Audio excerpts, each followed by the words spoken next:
Leute, guten Tag. Today's discussion is on about how can we easily crack B2 Goethe Schreiben exam. There are many students who are struggling with this exam, so this video is for you. In this video, we are going to look through the common mistakes we do, the things that we should give attention, the main 8 grammatic portions to improve your Schreiben standard, useful phrases, and the strategies should know before the exam. As different from other exams, നമുക്ക് കുറച്ചുകൂടി relaxing and easier ആയിട്ട് attend ചെയ്യാൻ പറ്റുന്ന ഒരു എക്സാമാണ് B2 Schreiben exam. പക്ഷെ നമ്മൾ വരുത്തുന്ന കുറച്ച് കോമൺ മിസ്റ്റേക്സ് കാരണം നമ്മളുടെ മാർക്ക് കട്ടായി പോകാനുള്ള ചാൻസ് ഉണ്ട്.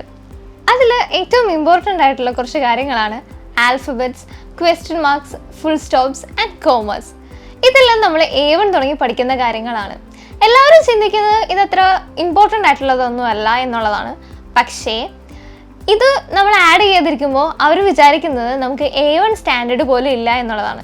സോ നൗൺസിൻ്റെ ഫസ്റ്റ് ക്യാപ്സ് ഇടാനും കൊണക്റ്റേഴ്സ് ആഡ് ചെയ്ത് കഴിഞ്ഞ് കോമാസ് ആഡ് ചെയ്യാനും ആൻഡ് ഓൾസോ സെൻറ്റൻസിൻ്റെ അവസാനം ഫുൾ സ്റ്റോപ്പ് ആഡ് ചെയ്യാനും നമ്മൾ മറക്കരുത്. ഇതേപോലെ തന്നെ ഇമ്പോർട്ടൻ്റ് ആയിട്ടുള്ളൊരു മിസ്റ്റേക്കാണ് വെർബിൻ്റെ പൊസിഷൻ തെറ്റിക്കുക എന്നുള്ളത്. ജർമ്മനിൽ ഒരുപാട് കൊണക്റ്റേഴ്സ് ഉണ്ട്. അതിനൊക്കെ ഓരോന്നിനും ഓരോ സ്ട്രക്ചേഴ്സ് ആണുള്ളത്. ഇപ്പോൾ കണക്റ്റേഴ്സ് ലൈക്ക് വെൻ, വൈൽ, ദസ്, ഇൻഡേം ഇങ്ങനെയുള്ള കണക്റ്റേഴ്സിനൊക്കെ വെർബിൻ്റെ പൊസിഷൻ സബോർഡിനേറ്റ് ക്ലോസിൻ്റെ മെൻഡയിലാണ്. ആൻഡ് ദ കണക്റ്റേഴ്സ് ലൈക്ക് അഡക്റ്റീവ് കണക്റ്റേഴ്സ്, ആഡ്വർബൽ കണക്റ്റേഴ്സ്, ട്രോഡ്സ് തേം ഇതിൻ്റെയൊക്കെ വെർബ് പൊസിഷൻ സെക്കൻഡ് പൊസിഷനാണ്. നെക്സ്റ്റ് നോക്കാൻ പോകുന്നത് ഷ്രൈബനിൽ നമ്മൾ ശ്രദ്ധിക്കേണ്ട കാര്യങ്ങളാണ്. മോസ്റ്റ് ഇമ്പോർട്ടൻ്റ്ലി നല്ല നീറ്റായിട്ടുള്ള ഹാൻഡ് റൈറ്റിംഗ് നമ്മൾ യൂസ് ചെയ്യുക. കർസീവ് ലെറ്റേഴ്സ് ആഡ് ചെയ്യാതിരിക്കുക. സ്പേസും പാരഗ്രാഫ് സെപ്പറേഷൻ പോലുള്ള കാര്യങ്ങൾക്കും അറ്റൻഷൻ കൊടുക്കുക. And the most important thing is coherence. ടോപ്പിക്കിൽ തന്നെ എപ്പോഴും സ്റ്റേ ചെയ്യുക. ഒരിക്കലും ഓവറായിട്ടോ അല്ലെങ്കിൽ കണ്ടന്റ് കുറവായിട്ടോ എഴുതരുത്. And other thing is perfect and proper ആയിട്ടുള്ളൊരു ഇൻട്രൊഡക്ഷൻ കൊടുക്കുക. ഒരിക്കലും നേരെ കണ്ടന്റിലേക്ക് ജമ്പ് ചെയ്യരുത്. ആൻഡ് ഓൾസോ പ്രോപ്പർ ആയിട്ടൊരു കൺക്ലൂഷൻ കൊടുക്കാനും നമ്മൾ ശ്രദ്ധിക്കണം. നെക്സ്റ്റ് നമ്മൾ നോക്കാൻ പോകുന്നത് ഗ്രാമാറ്റിക്സിലൂടെയാണ്.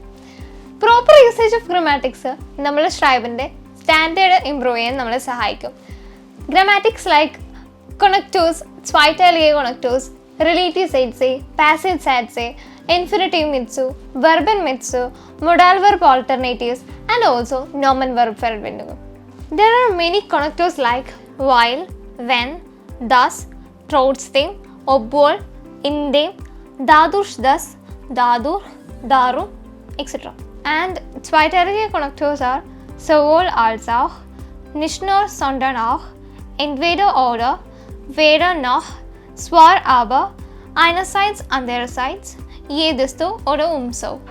അതുപോലെ തന്നെ നോമൻ വെർബ് വെർബിൻഡുങ്സ് ആയ eine große Rolle spielt, in Anspruch nehmen, in Kauf nehmen, in Frage kommen, eine Entscheidung treffen, in Betracht ziehen, zur Verfügung stehen.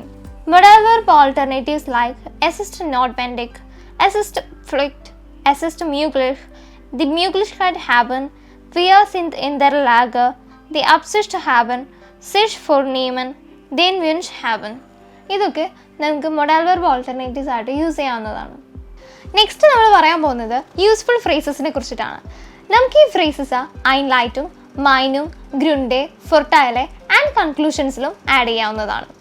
For Einleitung, heutzutage wird oft über das Thema diskutiert. Das Thema spielt in unserem Alltag eine immer größere Rolle. As for Vorteile, die Vorteile für das Thema sind eindeutig. Die Vorteile für das Thema sind klar ersichtlich. Die Vorteile für die Thema sind nicht nur übersehen.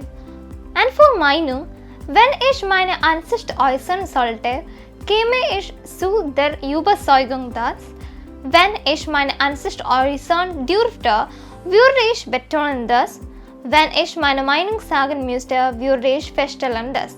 Und für Gründe, die Gründe für die Thema liegen klar auf der Hand.